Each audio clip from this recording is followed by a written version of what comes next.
Taste the Daily. போரில் பெற்ற மகளையே பாலியல் தொழிலில் ஈடுபடுத்திய தம்பதியினர் உட்பட 4 பேர் சிக்கினர்.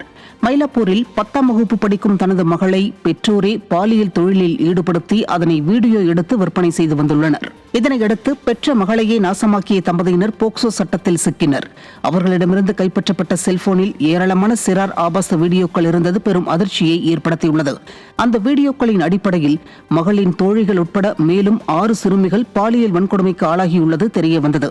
இந்த நிலையில் ஆபாச வீடியோ விற்பனை தரகர்கள் 2 சிக்கினர். ஸ்டாலின் ஆட்சியில் மகளிர் மற்றும் குழந்தைகளின் பாதுகாப்பு கேள்விக்குறியாகியுள்ளதாக பொதுமக்கள் குற்றம் சாட்டுகின்றனர்.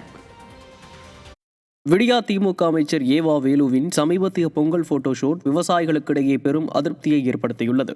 காஞ்சிபுரம் மாவட்டத்தில் பரந்தூர் விமான நிலையத்திற்கு எதிராகவும் மதுரை விமான நிலைய விரிவாக்கத்திற்கு எதிராகவும் விவசாய மக்கள் பல்வேறு கட்ட போராட்டங்களில் ஈடுபட்டு வருகின்றனர். இதையெல்லாம் கண்டுகொள்ளாமல் கட்சியின் தலைவர் பாணியில் தானும் விவசாயி என்பதை காட்டிக்கொள்ளும் விதமாக விவசாய பாணியில் அமைச்சர் ஏவா வேலு பொங்கல் போட்டோஷூட் நடத்தியது பெரும் அதிர்ச்சியை ஏற்படுத்தியுள்ளது.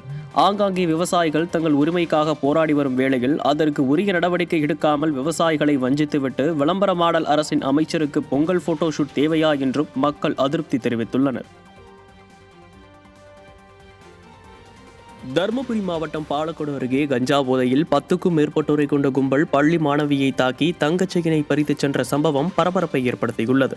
ஜோதிகள்ளி கரம்பு பகுதியைச் சேர்ந்த பொன்னுசாமி என்பவர் அப்பகுதி இளைஞர்கள் தாக்கியதில் காயமடைந்து மருத்துவமனையில் சிகிச்சை பெற்று குடும்பத்தினருடன் திரும்பியுள்ளார். பாலக்கோடு கல்கூடப்பட்டி அருகே சென்றபோது 10க்கும் மேற்பட்ட இளைஞர்கள் பொன்னுசாமியின் 12ஆம் வகுப்பு பயிலும் மகளை கஞ்சா போதையில் தாக்கியதுடன் அவர் அணிந்திருந்த 2 சவரன் தங்க நகையை பறித்துவிட்டு சென்றுள்ளனர்.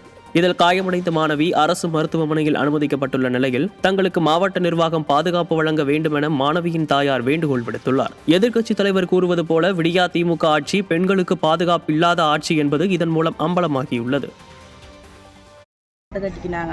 அட்டை கட்டி எங்கள் பொண்ணுவை தலைமுடி இழுத்து அங்கங்கே காயம் பண்ணி அடித்து இப்போ ஜிஹெச்சில் எடுத்துன்னு சேர்த்திங்கிறங்க. 2 பவுன் கொடி போட்டிருந்தா கழுத்தில், 1.5 பவுனுக்கும் போட்டிருந்தா கழுத்தில் போயிடுச்சு.